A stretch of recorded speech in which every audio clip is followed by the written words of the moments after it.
Kattachira 5342 number NSS കരയോഗം president Kuttiyil Rajendran പിള്ളയ്ക്ക് നേരെയുണ്ടായ ക്രൂരമായ ആക്രമണത്തിൽ പ്രതിഷേധിച്ച് കരയോഗങ്ങളുടെ സംയുക്ത യോഗം നടത്തി. NSS പ്രതിനിധി സഭാ അംഗം ചേലക്കാട് രാധാകൃഷ്ണൻ ഉദ്ഘാടനം ചെയ്തു. കട്ടച്ചിറ 5342 നമ്പർ NSS കരയോഗത്തിന്റെ പ്രസിഡന്റ് കുറ്റിയിൽ രാജേന്ദ്രൻ പിള്ളയ്ക്ക് നേരെയുണ്ടായ ക്രൂരമർദ്ദനത്തിൽ പ്രതിഷേധിച്ച് മേഖലയിലെ സംയുക്ത കരയോഗങ്ങളുടെ യോഗം ചേർന്നു. കരയോഗം വൈസ് പ്രസിഡന്റ് സദാശിവൻ നായരുടെ അധ്യക്ഷതയിലാണ് യോഗം ചേർന്നത്.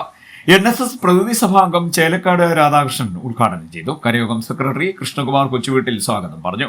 യൂണിയൻ ഭരണസമിതി അംഗങ്ങളായ advocate KG Suresh, professor Chandrasekharan Pillai, മേഖലയിലെ വിവിധ കരയോഗങ്ങളുടെ ഭാരവാഹികളായ പ്രമോദ് കളത്തിൽ, KG Prasad, Mohankumar, Nandakumar, Unnikrishna Pillai, Radhakrishna Pillai, advocate Harikrishnan, advocate Pradeep Kumar എന്നിവർ സംസാരിച്ചു. Electoral role member KP Sankara Pillai കൃതജ്ഞതയും പറഞ്ഞു.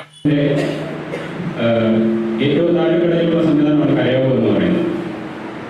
അതിൻ്റെ പ്രവർത്തനമായിട്ട് ബന്ധപ്പെട്ടിരിക്കുന്ന ഒരു വ്യക്തിയെ അങ്ങനെ ഒരു തളച്ചിടാനുള്ള ഒരു ശ്രമത്തിലേക്കുള്ളൊരു പോക്ക് നമുക്ക് ആലോചിക്കാൻ കൂടി പറ്റില്ല.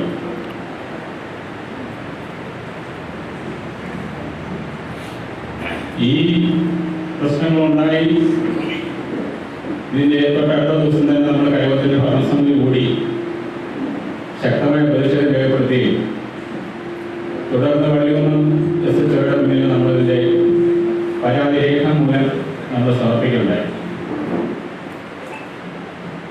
എന്നെ വളരെ അത്ഭുതപ്പെടുത്തിയ കാര്യം, ഞങ്ങൾ ഈ പരാതിയായിട്ട് സ്റ്റേഷനിൽ ചെല്ലുമ്പോൾ ബഹുമാനപ്പെട്ട CA ഉണ്ട് അവിടെ. അദ്ദേഹത്തിന് നമ്മുടെ ലെറ്ററുകളിൽ പരാതി കൈമാറി. അദ്ദേഹം അതിലെ ഓരോ വരികളും സസൂക്ഷ്മം വായിച്ചു. കരയോഗത്തിന്റെ അടിയന്തരമായി കമ്മിറ്റി കൂടി പ്രതിഷേധം രേഖപ്പെടുത്തി ബന്ധപ്പെട്ടവരെ അറിയിക്കുകയും ചെയ്തു. ഇത് കരയോഗത്തിൽ ഒതുങ്ങി നിൽക്കുന്ന സംഭവമല്ല. ഇത് ഈ നാട്ടിലെ എല്ലാവരെയും ബാധിക്കുന്ന സംഭവമാണ്. നമ്മളൊക്കെ പത്രത്തിലൂടെ TV-യിലൂടെ കാണുന്നുണ്ട്. ഓരോ ദിവസവും സാമൂഹ്യ വിരുദ്ധന്മാർ അഴിഞ്ഞാടുന്ന ചരിത്രങ്ങൾ. തലച്ചോറിന്റെ ഉൾപ്പെടുന്ന ഭാഗം, ഈ ഭാഗം നേസൽ ബോൺ ഫ്രാക്ചർ ഉണ്ടാകത്തക്ക രീതിയിൽ ഒരു വ്യക്തിയെ മർദ്ദിച്ച് അവശനാക്കിയിട്ട് കൊല്ലകുന്നം പോലീസ് വളരെ നിസ്സാരമായ വേരിയബിൾ ഒഫൻസ് എടുത്ത് കേസ് FIR രജിസ്റ്റർ ചെയ്തെന്ന് പറയുന്നത് വളരെ മോശകരമായ ഒരവസ്ഥയാണ്. അദ്ദേഹത്തിന്റെ മൂക്കിന്റെ nasal bone party nasal bone fracture ഉണ്ട് എന്നാണ് ഞാൻ മനസ്സിലാക്കുന്നത്.